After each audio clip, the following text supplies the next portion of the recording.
Hi everyone, we are live again. It's Friday, already end of March.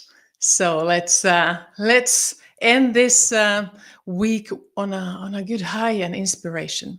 Welcome everyone. Today we are going to look into coaching and what is the biggest mistake based on the 20 years I've done supporting leaders. What I've seen the biggest mistake they do when they coach.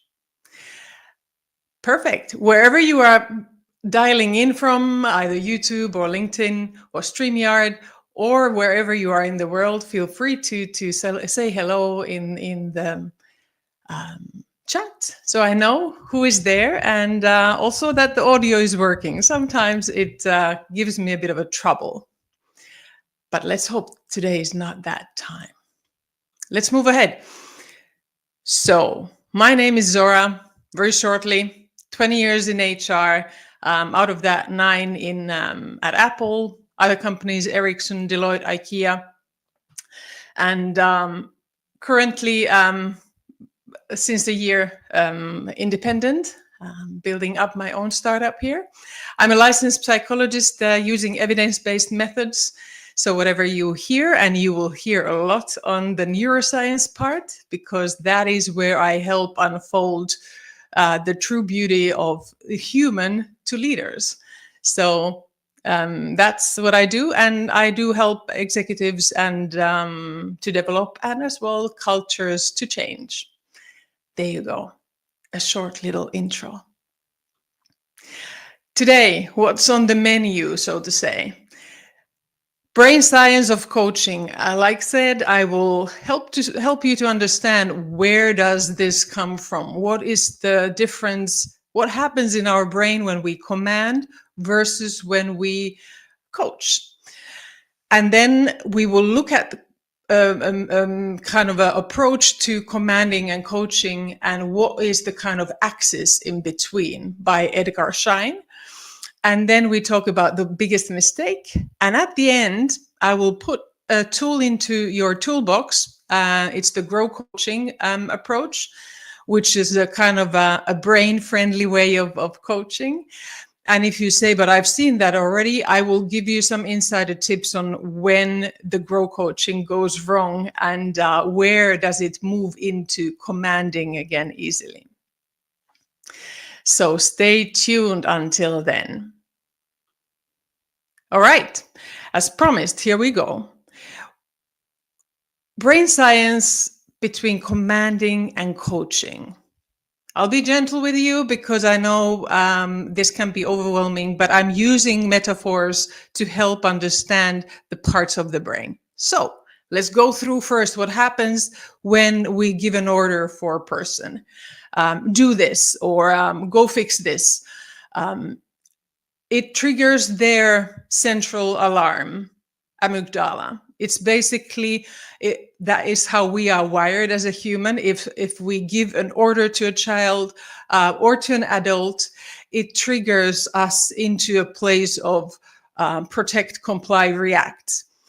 And what happens in our brain is that amygdala then elevates the adrenaline, but also the cortisol production, the stress hormone, because it wants us to comply and protect ourselves from a specific threat. And what that means is that it shuts down the thinking brain, the prefrontal cortex, that is more related to creative thinking, problem solving, logical thinking, and troubleshooting. So we are almost in this caveman mode. When we receive commands, our little inner caveman stands up and says, okay, fight, flight, or freeze, or just comply, which is the fawn, which is to please someone. That's the fourth one, which is not often talked about when we talk about the kind of stress reactions. So there are 4: fight, flight, freeze, or fawn. And that is when we comply with whoever is giving us the order. That's on the left side. Magic happens on the right side. Although when you have a fire happening, you totally want all the cavemen be lined up. So it's not that commanding is wrong. It just wires your brain differently, right? Right side, coaching. What happens in our brain when we do coaching? First of all, and coaching usually is asking questions. Coaching is not giving answers and telling people to do. Coaching is asking questions. What I've noticed is that people mix this up because they look at coaching as what sports coaches do on the field in the game, but they don't think through what is the entire coaching that a true sports coach does. It's not only what you see on TV as the outcome on the final game when they shout from the field what to do and what shouldn't do. Because then then they might be more in the command mode. But there's a lot of coaching that kind of precedes that final moment. Okay, coaching, what happens in the brain? First, it engages that thinking brain. So we know that when the amygdala, the central alarm, is not on, our thinking brain, the kind of like the city hall, can actually operate and look for options, think logically and creatively. Second, it activates something new that I'm going to introduce to you today, called strategic planning part of the brain, which is the default mode network. Let's have a quick look at what that is. If you think of your brain as a city and your prefrontal cortex is the city hall, there you have a strategic planning unit, which is this DMN. And what does DMN do is that when it's in a safe and curious mode, it will help spark this self-awareness, meaning-making, value alignment, goal simulation in mind, kind of imagining the future. It's almost this inner world network. Sometimes when you are laying down and your mind is not busy, kind of active doing something, you're laying down, relaxing for a moment, that's often when the DMN kicks in, if you are not stressed. But if you are able to relax and almost like slumber in a almost daydream environment, that's when the DMN activates. But it gets suppressed in high stress mode. So commanding reduces DMN and coaching increases DMN activity. Basically, if you command, you are telling to the strategic team of your brain to step aside because the emergency troops are coming in. So you know what? Strategies aside, emergency, we are going to just kind of run through with the plan. And when you are coaching, you are saying to the emergency team, there's no emergency, let's think through strategically. And that's what the DMN does. And it's part of it starts and it's part of a network, but especially within the prefrontal cortex, which is only activated when the central alarm is off. Another really cool thing and important thing is, whereas the commanding triggers thinking cortisol, the coaching triggers achievement and trust, which is dopamine and oxytocin. So your brain is wired to learn and expand, commit and create, and reflect and connect. Whereas in the other one, because of the presence of cortisol, it can't.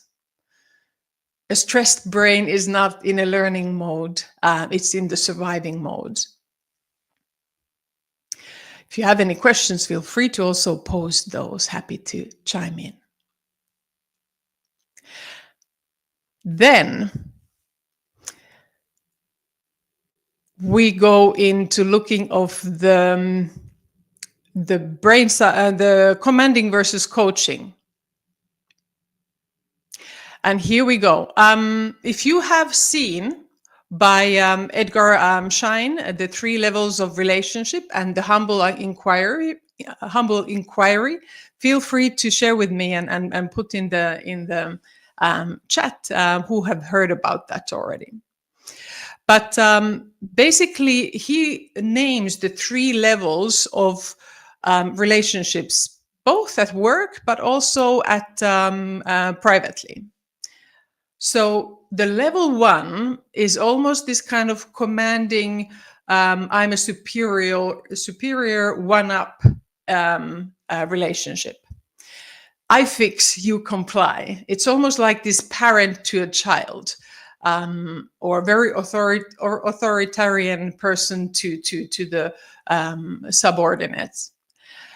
These are role-based interactions. These are defined by the former roles, and trust is based on authority and competence, not based on inquiring and seeing who in the room knows the most about the topic. And communication is very functional, task focused. Do this, and the leader in those moments is seen as almost like the all-knowing person from who you go ask for answers and approvals. The second level is then the next level, where you, instead of saying I fix, I comply, is more I guide, you apply. So it's almost like an expert role. So you come as a leader, but you still position yourself more as an expert, giving direction, guiding, but not anymore in a such an authoritarian way. But still, there is a high level of you are guiding, you are holding with knuckles white on the driving wheel, and others are then applying and following your guidance. And the last one, where Edgar Schein then really brings this to life, is the third level, which is the I ask, you discover. And that's the whole idea of the humble inquiry and his work that he did in MIT and as an organizational researcher, looking into how do we turn around this way of interacting more from a trust-based instead of order-based way with our teams, in order to truly empower our teams, because the level 1 is power over our teams. Level 3 is having the power with and within the team. So on the third level, the leader and teams connect as people. So there is no kind of on an equal level. And curiosity, there's a curiosity about how people are feeling, what are their ideas, who has knowledge. And it's more collaborative communication rather than task-focused, functional. And leaders partner with others to solve tasks rather than it's people come to leaders to ask for the answers. So this approach kind of illustrates also the difference between commanding and coaching. And like I said, if you have a fire going off in your office, don't go into the level 3. Just tell people what to fix and where to go. That's what they also need in that moment. A leader who is always on the level 3 and asking and probing and wondering questions when the team needs them to be firm and in an emergency situation set direction. That's also not good. So the ability to flex between the 3 kind of levels is really important. So this is the difference between commanding versus coaching, very easily illustrated for you here. But what it does create is, well, the more you are on the level 1, the more people come to ask for approval, for advice, for an answer. You are building and being a leader-dependent team. When you go on holidays, team struggles or are very, very kind of lost with, well, what do we do now? They don't feel they have perhaps built the confidence and the empowerment to take decisions and sometimes take risks, and who knows, make mistakes even. So the more you operate on the left side, the more you are building leader-dependent teams. And the more you navigate to the right side, the more you are building empowered teams, trust-based teams, teams that think and are taught to think rather than taught to seek answers from others. And that also builds ownership. It builds this feeling of achievement and curiosity and thinking like, how am I going to navigate through this? Now, if you remember the previous slide with the two kind of commanding, what happens in the brain when you are commanding, what happens in the brain when you are coaching with questions, and there you go. So on the left-hand side, level 1 triggers the kind of stress cortisol approach reaction by the brain, where the brain is just there to protect, comply, and react. The more you go to level 3, the more you are expanding, engaging, empowering, learning, and helping your teams to reflect.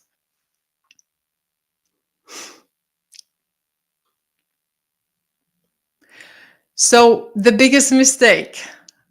This is the part where I'm often asked. So kind of like when a leader asks me feedback for their coaching style, maybe I've been able to shadow them for a while doing the coaching, or maybe they've done that in a group setting as well. Coaching you can do also in a group, like a team coaching. You don't need to always do one-on-one coaching. And the most biggest and the most impactful mistake what leaders do, and actually the grow coaching questions will help, is usually the solution that I give to them afterwards as a kind of like a way to start to navigate away from that, is the following: is that they try to coach by commands, advices, and suggestions. It's so well intended. They want to coach. And then they have this sports coach in their mind that they see, well, yeah, those sports coaches shout commands and directions from the side of the field. But they don't see how much the coach has done other ways of leading, coaching the team beforehand. And so when leaders try to coach by commanding still, so totally on the level 1, and think this is now coaching because I saw it in the football match, that's what coaches do. Or when leaders are unable to kind of ask the question, what do you think? And then be quiet and not jump in to give an advice. And this is what I think you should be doing. And this is what I think, just as a suggestion. That's a second, especially leaders who have kind of trained their teams to come for the answers. The team might know that if I wait 5 seconds, the answer will come. And then will I do that? I'll just keep my leader happy. And that's the one thing that I see so well intended by leaders, because they do the coaching bit a bit. They ask questions, but then comes and I'd advise you to do this, and you should do that. So it comes like a suggestion or advice or command. And that's the biggest mistake. And why? Because that does not activate that strategic planning of the brain. That does not activate that DMN who is there to make sense, self-reflect, be curious, kind of look at what options it would have. And that is then when grow coaching model can be very, very helpful, because grow coaching model is really based on just probing, asking questions, and being comfortable with the silence, and not jumping to save the silence with an idea. Hey, try this. So trying to coach by commands and advices and suggestions or ideas, that's one of the biggest coaching mistake I see. It's a well-intended but big. So what do high impact leaders do instead? Well, they use the full axis, but they use it with absolute knowledge what it does in the brain when they use it, right? So the fix, I fix, you comply, it's really course correcting, like extreme case of course correcting, where perhaps there is a behavioral issue, which is now on a performance improvement plan even, or there's a breach of code of conduct, or there's an emergency. Yeah, then you are on that very firm, giving a direction and telling this is how we're going to do it. But they know that if high impact leaders know that that is only up to maybe max 10% of their time. If they spend way too much time there, they are activating the kind of like the stress reaction and the complying and reacting part of the brain, not the creating, the innovative part of the brain. And then they spend most of their time asking questions. So you can ask yourself, how much of your time are you asking questions, and not questions with a yes no answer, because that's almost like a level 1 or level 2, but questions that are probing the other one to think and the other one to go discover. So that's where they are spending most of their time, 60% or more time, to empower action, build ownership, fuel innovation, because the brain is most innovative and creative when the DMN network is on, when the strategic planning teams are running the show. And in the middle, the 30%, that's then when the leader is showing direction or building vision or goal setting, or following up on the OKRs or KPIs, what people are presenting, or onboarding. If you have a very, very new person in the team, you might also be very much still guiding their way. But very often it's the numbers flip. So many are then spending 10% in the asking and coaching, and a lot more in that level 1 and level 2. Now, what can we do to change this? And there are different coaching models. There is Grow is the one that I've used it because it's so easy to remember at the end for leaders and also those who want to become leaders can use this as well. So it's not only for leaders, but anyone almost. I use it with my kids, bless them. So we are going to go through the Grow questions.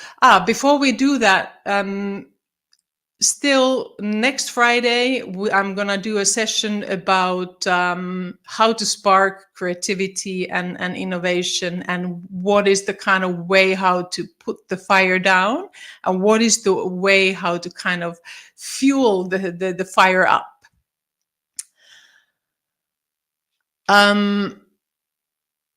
There's a question.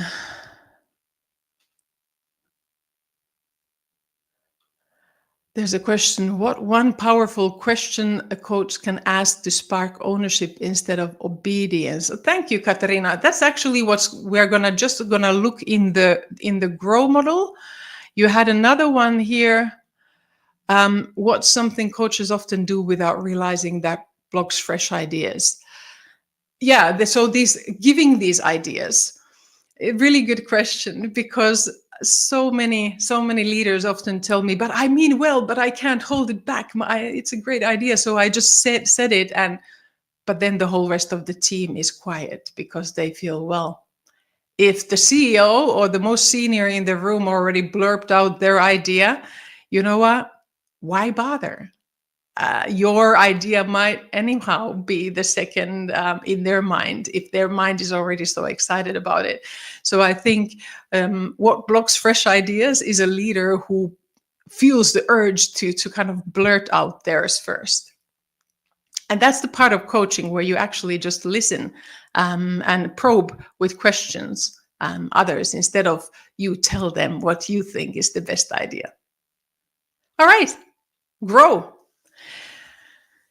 This is, like I said, this is super easy, and happy to run a more in-depth session on this for those who don't know this. But this is basically a 4-step conversation. Can be done on a go. Does not require. I could do that with the neurosurgeon without having no idea how to operate the brain, because it's based on questions where the individual themselves define the goal. And what I'm going to share here as well is like, what are the pitfalls that some coaches do. So hopefully this is helpful for those who already know the GROW model. So goal, you start with goal. What's the goal? How does good look like? Why is this important now? Now, the biggest pitfall that I've seen people who use GROW is that along the way, the goal might change, but the coach or the leader does not help to go back and say, is this your new goal? Shall we just change what the goal has now out of this conversation become? So in your conversation, the goal definition, if you go to the next level, the reality, that's often when you might learn something that makes you go back, and then you need to change the goal. Yeah. So that's a little insider hack or trick for those who are already knowing GROW. But basically, that's the opening of a conversation. What's your goal today? What does good look like? And somebody says, in my project, I'm preparing this presentation, and it should be done by tomorrow because it's urgent. And then the reality, you could say, what have you tried so far? And the person says, like always, I'm working on a keynote or PowerPoint, whatever, roadblocks, but I'm not getting the ideas or the inputs from my team that I need. And then you can probe further. What would enable you further? If my team colleagues would give me the data that I need. For example, I'm kind of making spontaneous example here. And then you continue. Until now, you have not said anything. You haven't commanded. You're just probing questions. Then you continue options. So what options do you have? And they might say, well, I could send an email. I could ask you as my leader to remind them. I could go give them a phone call. And then you can ask, hey, which of those options actually gets you energetic and it feels good? And then the person might say, there's the phone call is probably the best. Which option have you control of? The phone call. I can't force you as my leader to go after people I haven't even called myself first. And the reality bit, just as an insider, the reality bit is the one where individuals like to kind of go into a blame mode rather than boundary mode and self accountability mode. So in the reality, you want to steer them away from blaming all the external things they don't have any control of, but really help them fuel on what do you have control of? What are you accountable of? And help them to express the reality, not from a place of blame, but from a place of what he or she has tried so far. And then the options, Yes, so we went through that, and the options is, by the way, what insider trick for that one is just keep on asking what else. If I do this, if I when I've been doing this, I keep on asking the question, what else? What else? What else? It's awkward, but then probably the seventh or the ninth or the 10th, what else? Then comes the breakthrough. Then the DMN is so active that something that the person hasn't yet thought about comes out, and they are like, where did that come from? I have no clue. I love it. And that's what energizes them. And then the last one is way forward. What's the first step you can take? Who can you ask for guidance? And how can I support you as a leader? So the whole idea of grow model is you don't tell an advice at all. And I would suggest when you start doing this, and even if the person would ask you, so do you have any advice? You would say no. Who in your network can you ask for guidance? Except for me, I can support you, but who can you ask as a mentor or buddy in that situation? And like that, you can do grow coaching and move from that commanding to coaching in a true way and probe with questions instead of try to command and suggest things. Great. If you have still any questions or ideas, by the way, right, this one you can find in the lounge. It's also airing currently in YouTube, so you can go to YouTube and watch them on your own time. And next week we are going to still talk about ideas. So if you have any questions, happy to take them still. But otherwise, I wish you a wonderful, wonderful day and weekend. Thank you for joining me today. Have a great weekend.